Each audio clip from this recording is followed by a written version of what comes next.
சிட்டுக்குருவிக்கு சாப்பாடு வைக்கணும்னு சொல்றவர் 8 தொட்டாக்கள் மாதிரி ஒரு படம் பண்றாருன்னு சொன்னாங்க. இந்த மாதிரி ஒரு மனுஷனை பத்தி எல்லாரும் வெவ்வேறு வார்த்தைகள் பயன்படுத்துறாங்களே தவிர அவங்க சொல்ல வந்த விஷயம் ஒண்ணுதான். சோ ரொம்ப நல்ல மனசுக்காரர் இயக்குனர் ஸ்ரீ கணேஷ் அவர்களை அன்போடு பேச அழைக்கிறேன்.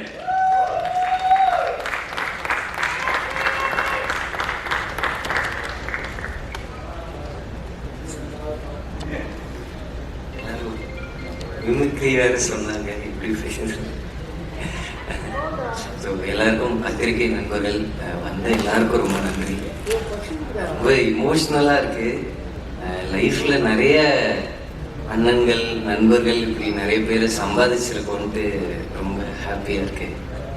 இந்த 3 BHK ஒரு எல்லாரும் சொன்ன மாதிரி வெறும் ரொம்ப இமோஷ்னலாக பண்ண ஒரு படம்.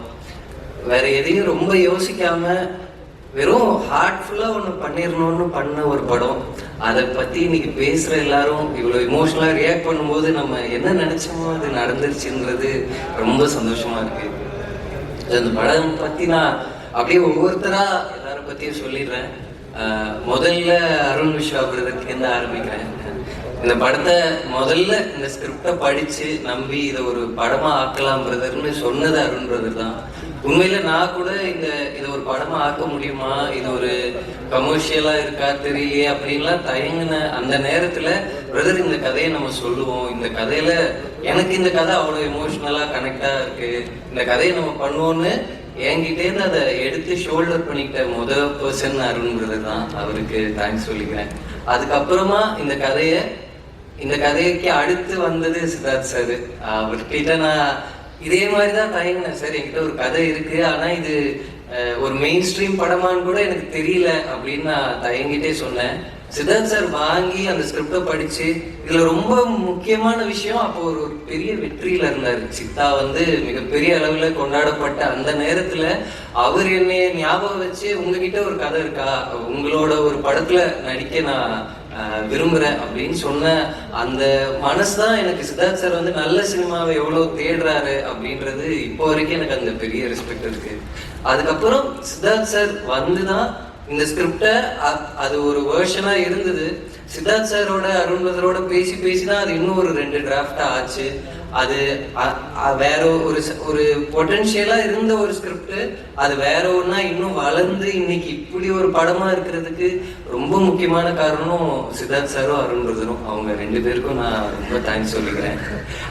அதுக்கப்புறமா அப்படியே முக்கியமா எல்லார பத்தி அப்படியே வரிசையா சொல்லிடுறேன் நேரம் இல்லாததால. இதுக்கப்புறமா இந்த ஃபேமிலியா யார் இருக்கலாம்னு ரொம்ப தேடி ஆசையா சேர்த்தோம். அப்படி எங்களுக்கு கிடைச்ச அம்மா அப்பா தேவயானி மேமும் சரத் சாரும். அவங்க வந்ததுலேருந்து இந்த படம் ரொம்ப இன்னும் எல்லாருக்கும் கனெக்ட் ஆச்சு. எல்லாருமே இதை ரொம்ப நம்பிக்கையா பாக்குற ஒரு படமாச்சு. அவங்க இந்த படத்துக்குள்ள வந்தது மட்டும் இல்ல, அவங்க இந்த ஸ்பாட்ல நடிச்ச விதம், இந்த படத்தை ஓன் பண்ணிக்கிட்ட விதம் அவ்வளவு ரொம்ப ரியலா ஆக்குனாங்க. அந்த கதையை அவ்வளவு உணர்வுபூர்வமா மாத்துனாங்க. சரத் சார்லாம் இன்னைக்கு அவரோட பெருந்தன்மை அப்படி சொல்றாரு. என்கிட்ட நிறைய விஷயங்களை கேள்வியா கேட்டிருக்காரு, இன்னும் நிறைய விஷயங்களை பெட்டர் பண்ணியிருக்காரு. நான் எனக்கு இருக்கிற இதுல சார் இங்க நிக்கிறீங்க அப்படி சொல்லுவேன்.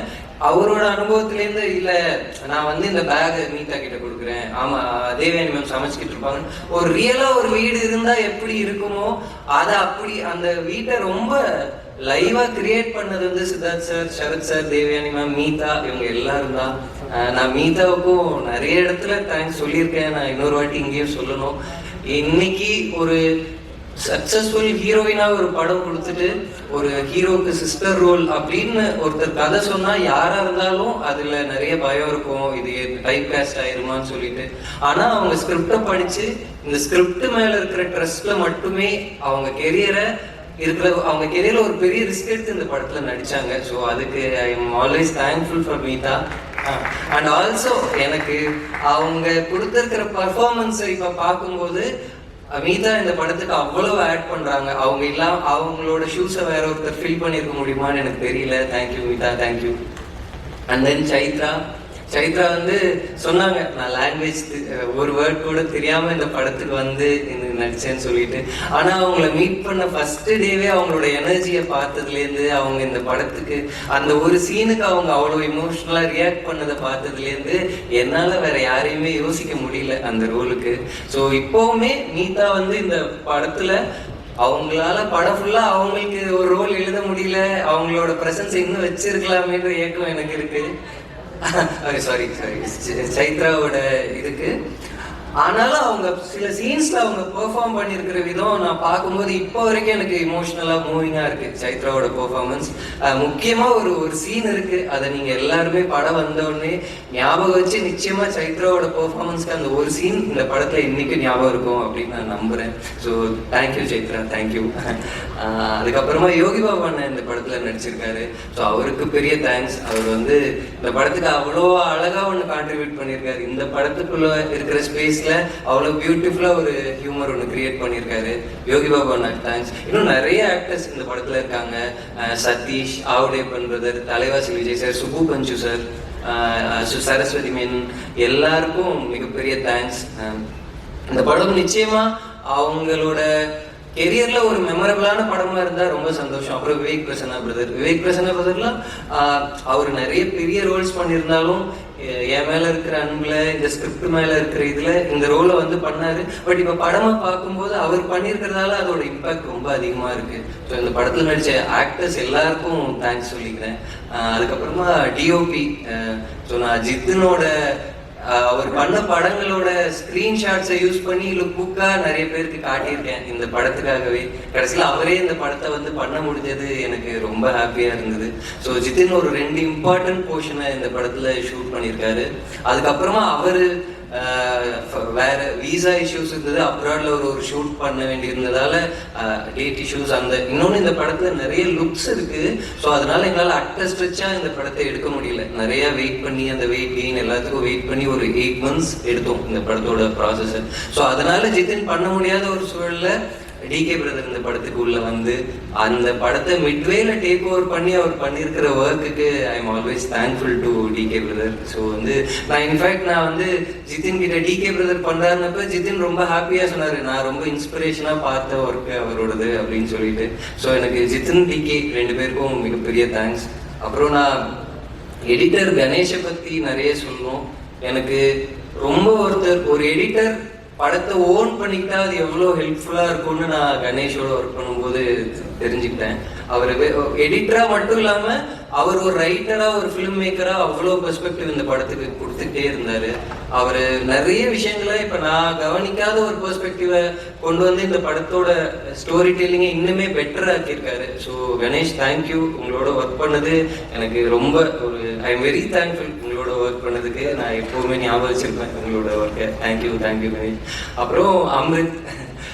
ஸோ அம்ரித்தோட ஒர்க்கை பற்றி இப்போ நான் சொல்கிறத விட இங்கே இவ்வளோ பேர் சொன்னது எனக்கு ரொம்ப ஹாப்பியாக இருக்கு. ஸோ வந்து அம்ரித் சார் பியூட்டிஃபுல் மியூசிஷியன். நான் அவரை பற்றி டிஃபைனிங்காக ஒன்று சொல்லணும்னா அவ்வளோ ஹார்ட்டோட வேலை பார்த்தாரு இந்த படத்துக்கு.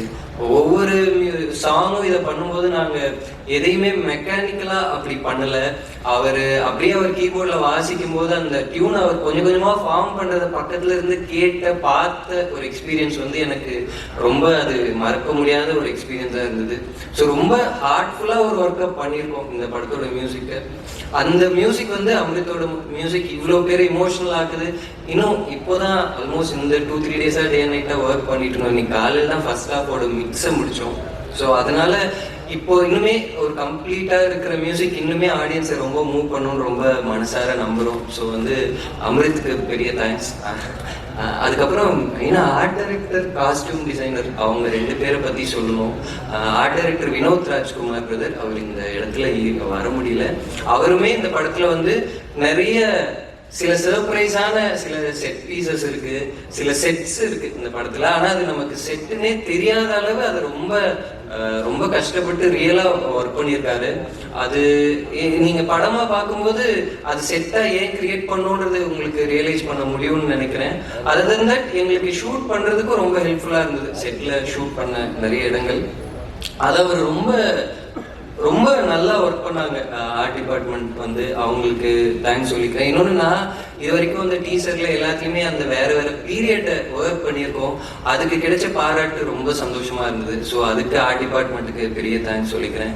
அதே மாதிரி காஸ்டியூம் டிபார்ட்மெண்ட், ஏன்னா இந்த படத்துக்கு நாங்கள் ஒவ்வொரு லுக்கு ஷூட் பண்ணும்போது கிட்டத்தட்ட 5 படத்துக்கு ஒர்க் பண்ண மாதிரி தான் இருந்தது. அந்த எபிசோடுக்கான லுக்கு, காஸ்டியூம்ஸ்ன்னு சொல்லிட்டு எல்லாமே திருப்பி ஸ்கிராச்லேருந்து ஒர்க் பண்ணுவோம். எக்ஸப்ட் ஃபியூ காஸ்டியூம்ஸை தவிர மற்ற எதையுமே நாங்கள் அதை அப்படியே வேற ஒரு போர்ஷனுக்கு யூஸ் பண்ண முடியல. அப்படி அதனால காஸ்டியூம் டிபார்ட்மெண்ட் அசோக் அவருக்கும் கிருத்திகா அவங்களுக்கும் பெரிய தேங்க்ஸ். ஏன்னா அவங்க வந்து கிட்டத்தட்ட 5 படத்தோட ஒர்க்குக்கு அவங்க ஒர்க் பண்ணாங்க. வேற வேற டைம் லைன், வேற வேற டைம் பீரியட் எல்லாத்தையும் ரொம்ப ரொம்ப எஃபர்ட்டோட ஒர்க் பண்ணி கொடுத்துருக்காங்க. ஸோ அவங்களுக்கு பெரிய தேங்க்ஸ். அப்புறம் எழுத்தாளர் அரவிந்த் சச்சிதானந்தம், அவருக்கு இந்த இடத்துல தேங்க்ஸ் சொல்லிக்கிறேன். அவர் இன்னைக்கு ஊர்ல இல்லை, இந்த இடத்துக்கு இங்கே வர முடியல. அவரோட ஒரு சிறுகதை இருக்கு, 3 BHK வீடுன்னு சொல்லிட்டு. அதை நான் ஒரு 3 வருஷம் முன்னாடி படித்தேன். ரொம்ப இமோஷ்னலான ஒரு சிறுகதை. ஒரு ஃபேமிலி சொந்த வீடு வாங்கணும்னு ஆசைப்படுவாங்க. எனக்கு அந்த கதை என்ன ரொம்ப இமோஷ்னலாக மூவ் பண்ணுச்சு. இந்த படத்தோட முதல் சீட் அந்த மொமெண்ட்ல ஆரம்பிச்சதுதான். எனக்கு அந்த கதையை படிச்சுட்டு ரொம்ப இமோஷ்னலா ரொம்ப நாளா ஞாபகம் இருந்தது. நான் நோட் பண்ணி வச்சுக்கிட்டேன், எப்படி என்னைக்காவது இந்த இமோஷன்லேருந்து ஒரு படம் பண்ண முடிஞ்சா நல்லா இருக்கும் அப்படின்னு சொல்லிட்டு. அதுக்கப்புறமா நான் அருண் பிரதர்கிட்ட இதை பத்தி சொல்லும் போதுதான் அவரு நிச்சயமா இதுக்குள்ள ஒரு படம் இருக்கு பிரதர் அப்படின்னு சொன்னாரு. அதுக்கப்புறம் தான் நான் அப்படியே நம்பிக்கையா எழுத ஆரம்பிச்சேன். ஸோ அந்த சிறுகதைக்கும் அந்த எழுத்தாளருக்கும் இந்த இடத்துல நன்றி சொல்லிக்கிறேன்.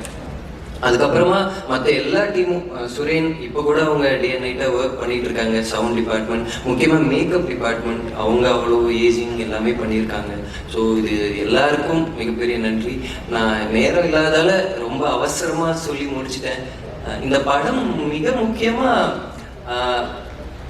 நம்ம குடும்பம்ன்றது என்ன, வீடுன்றத பத்தி இந்த கதை இருந்தாலும் இதுக்குள்ள வேற ஒரு எமோஷன் ஒண்ணு சொல்ல ட்ரை பண்ணிருக்கோம்.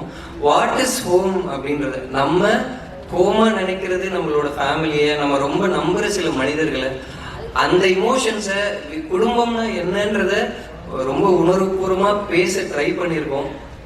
அந்த எமோஷன் உங்க எல்லாருக்கும் கனெக்ட் ஆகும். இந்த படம் இதோட பாக்ஸ் ஆஃபீஸ் அதெல்லாம் முக்கியம். அதை தாண்டி நம்ம ஃபேமிலியை ஞாபகப்படுத்துற, ரொம்ப வருஷம் நம்ம மனசுக்கு நெருக்கமான ஒரு படமா இருக்கும் அப்படின்றதுதான் ரொம்ப மனசார நம்புறேன். அதை அச்சீவ் பண்ண முடிஞ்சா ரொம்ப சந்தோஷமா இருக்கும். என்னோட ஃபேமிலி இன்னைக்கு அவங்க ஒரு சூழ்நிலையால இங்க யாரும் இருக்க முடியல. என்னோட அம்மா, ஒய்ஃப், பாப்பா, மாமா, அக்கா எல்லாருக்கும் இந்த இடத்துல தேங்க்ஸ் சொல்லிக்கிறேன். என்னோட குடும்பம், அவங்க தான் நான் இப்படி ஒரு படத்தை எழுத முடிஞ்சதுக்கு ஒரு முக்கியமான காரணம். அவங்க எல்லாருக்கும் ரொம்ப தேங்க்ஸ் சொல்லிக்கிறேன். மற்றபடி இந்த படத்தோட டெக்னீஷியன்ஸ் எல்லாருக்கும் பெரிய நன்றி. இங்க மெயினா வந்திருந்து படத்தை இவ்வளவு உணர்வுபூர்வமா பேசின மாரி செல்வராஜனா, உங்களுக்கு ரொம்ப பெரிய நன்றி அண்ணா. ஜெயம் ரவி சார், உங்களுக்கு பெரிய தேங்க்ஸ் சார். அப்புறம் என்னோட ஃப்ரெண்ட்ஸ் அஸ்வின், அஸ்வத், நிதிலன், தமிழ், இன்னும் நிறைய பேர் லைட் அடிக்குது, எல்லாருக்கும் மொத்தமா தேங்க்ஸ் சொல்லிக்கிறேன். நான் உண்மையில இவ்வளவு ஃப்ரெண்ட்ஸை, அண்ணன்களை சம்பாதிச்சிருக்கோன்றத எகைன் ஒரு வாட்டி ரொம்ப சந்தோஷமா நினைச்சுக்கிறேன். ரொம்ப சந்தோஷம், தேங்க்யூ. நான் கண்டிப்பா இந்த படத்துக்கு இன்னொரு மேடை கிடைக்கும் நம்புறேன். அப்ப நீங்க எல்லாம் படத்தை பார்த்துருப்பீங்க, இன்னும் நிறைய பேசணும் உங்க கூட அப்படின்னு ஆசையா இருக்கு. ரொம்ப நன்றி, தேங்க்யூ. ரொம்ப முக்கியமா ஒன்று சொல்லணும்னு நினைச்சேன். நான் லாஸ்ட் 1 வீக்கா எனக்கு பயங்கர வைரல் ஃபீவர். நான் பெட்ரிடனா இருந்தேன், ஃபோன்லேயே தான் எல்லா ஒர்க்கையும் கோஆர்டினேட் பண்ணேன். ஸோ இந்த 1 வீக்கா இந்த ஒர்க்ஸ் எல்லாம் எந்த இடத்துலையும் நிற்காம பார்த்துக்கிட்ட ப்ரொடக்ஷன் டீம் சிபி, அப்புறம் என்னோட அசிஸ்டன்ட் டைரக்ஷன் டீம், அவங்க எல்லாருக்கும் பெரிய தேங்க்ஸ் சொல்லிக்கிறேன். நீங்க எல்லாரும் முடிஞ்சா 1 மினிட் வேகமா ஸ்டேஜுக்கு வர முடிஞ்சா ரொம்ப நல்லா இருக்கும்.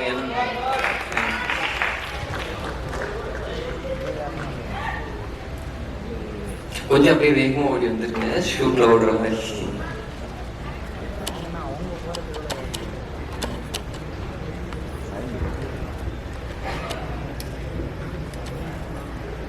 ஸோ இதான் எங்களோட டைரக்ஷன் டீம்.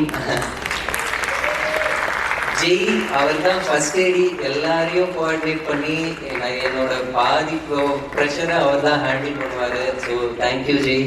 ராம் தான் இந்த படத்தோட ஆர்ட் டிபார்ட்மெண்ட் பார்த்தது, தேங்க்யூ ராம். சிவா தான் பேக்ரவுண்ட் கண்டினியூட்டி எல்லாம் செகண்டரி ஆக்டர்ஸ் எல்லாரையும் பார்த்தது, தேங்க்யூ சிவா. கணேஷ் வந்து ஆர்ட் டிபார்ட்மெண்ட்ல இருக்கிற டிசைன்ஸ் எல்லாத்துக்கும் சப்போர்ட் பண்ணுவாரு. அண்ட் தென் இப்போ எங்களுக்கு போஸ்ட் ப்ரொடக்ஷன்ல இருக்க நிறைய டெக்னிக்கல் சப்போர்ட். கணேஷும் ஒரு எடிட்டர், போஸ்டர் டிசைனர், எல்லா ஒர்க்கும் பண்ணுவாருன்றதால ரொம்ப ஹெல்ப்ஃபுல்லா இருக்கு. விக்னேஷ் தான் இந்த படத்தோட லொகேஷன்ஸ் எல்லாத்துக்கும் சென்னை முழுக்க அலைஞ்சது. So thank you Vignesh. சரண் தான் எல்லா எபிசோடோட காஸ்டியூம் பார்த்தது.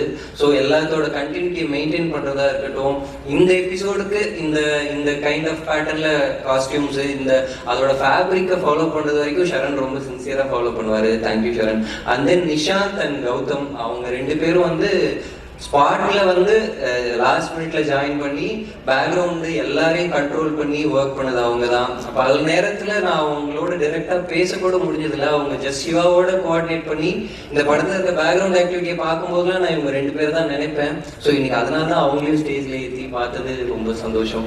So thank you team.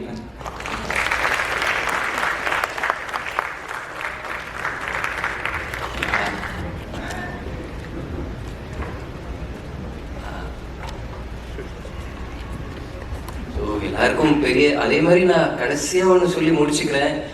Arun brother என்னை ரொம்ப ட்ரஸ்ட் பண்ணி இந்த ப்ராஜெக்ட் ஆரம்பிச்சது. ஸோ என்னால் ஒரே ஒரு விஷயம், நான் வந்து அருண் பிரதரோட ட்ரஸ்ட்டை காப்பாற்றுற மாதிரி இந்த படத்தை டெலிவர் பண்ணிடணும். இன்னும் ஒரு 1 வீக் அது நடந்துடணும்னு ரொம்ப மனசார நினச்சிக்கிறேன். தேங்க்யூ.